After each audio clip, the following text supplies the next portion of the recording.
So I just filmed myself grinding down the top of this panel. I accidentally put it in slow-mo, so hopefully in editing I can change that back to time-lapse.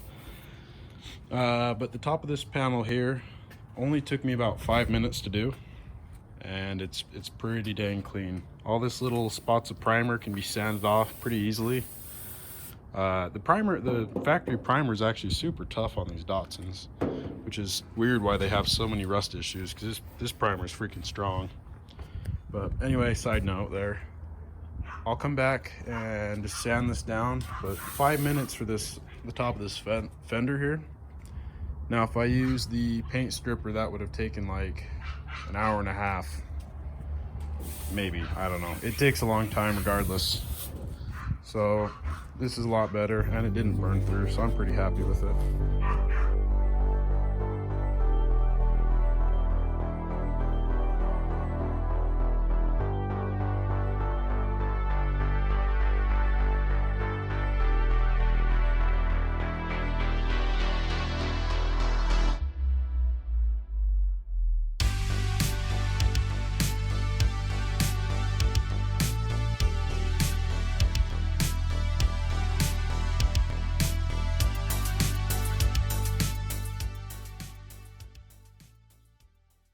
Just finished grinding these front fenders. I've got to get these bottoms re-welded back in. These are the patch panels I bought. These ones are mangled, and obviously there's a lot of rust on both sides of them. So these will have to get cut out. And you can see it's a perfect fit. It just snaps on the same spot.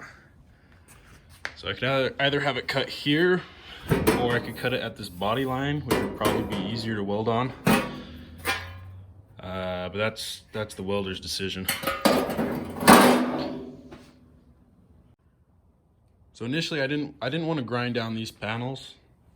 I didn't want to get it too hot and have it heat warp.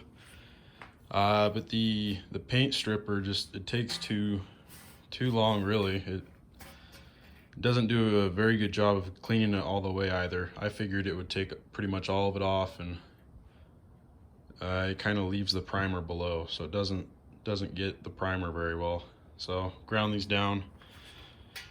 Got to get them re-welded.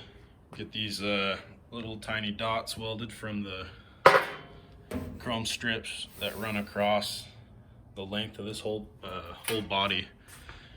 All the strips on the chassis itself are done, so I need to get the fenders and the doors, but that'll be a project for another time.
So I ended up using this pneumatic chisel, worked great.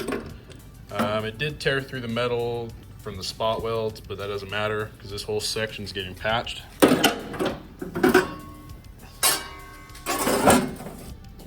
So that new piece will go in right here.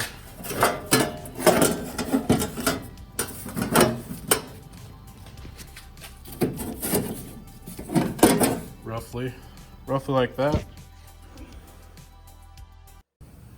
All right, air compressor is done. This piece will go over the top of it, just like the old one. So that should be good to go. I'll climb on out of here and show you what else I've been up to lately. All right, I hopped out. Today I also worked on pulling the rest of this sound deadener off. I got just a little bit left on the transmission tunnel right here. I did the dry ice again, worked pretty well. Just finished getting all the flat surfaces. And the vertical, you can use isopropyl alcohol. It'll make it into kind of a paste that will stick to the sides. I couldn't find any, so didn't feel like buying any. So I just started scraping it by hand, got a lot of it off. This patch panel I just made up, the old one is actually slightly too small. So I got a second one cut out, rough cut, so that'll get welded. This front section needs to be welded, but they're ready. These rear panels need to be welded, but I might cut this out here as well. I don't know, I'll talk to the welder. I'm pretty sure we'll redo that. That's pretty bad. Another spot I noticed is actually up in here. There it is. So you can see the rust holes in there. I didn't notice those until now. I had these tops done though, right here. So these are all re-welded in. But the insides, that'll have to get addressed. All right, for the keen-eyed viewers, something looks a little different. I pulled the rear differential out and the CV axles that go to each wheel. So now I just need to pull out the brake lines. It's about 3/4 of the way done. There were just a couple little spots right in here where the differential goes that I could not reach. So I got the rear diff here, the axles, rear, that mustache bar that holds in the back of the diff. All that's all pulled out. I'm getting quite a pile of parts here now. But we're getting pretty close on this though. A lot of good progress made lately. The thing I forgot to mention, I pulled out the rest of the HVAC unit, the pedals, and brake booster up in here. I still need to get the clutch one out. It's already unbolted. I'm just waiting to get the lines all pulled, but this engine bay's pretty much just got the steering rack left in it. Because this is all these lines are unbolted. I just need to undo them from the back end now. So I got that finished. You guys will see the new interior in this episode too. So a ton of progress. I just haven't felt like filming. Another thing, pulled off these chrome trim pieces. Those are in good shape and they're salvageable, which is awesome. So I just need to get these two pieces pilled on one on each side. So after that, what else? I gotta fix these speaker cutouts. Somebody cut those out right there, but it's all jagged, sharp, terrible job. So that's coming soon. Sound deadener, and I think we're ready to blast it.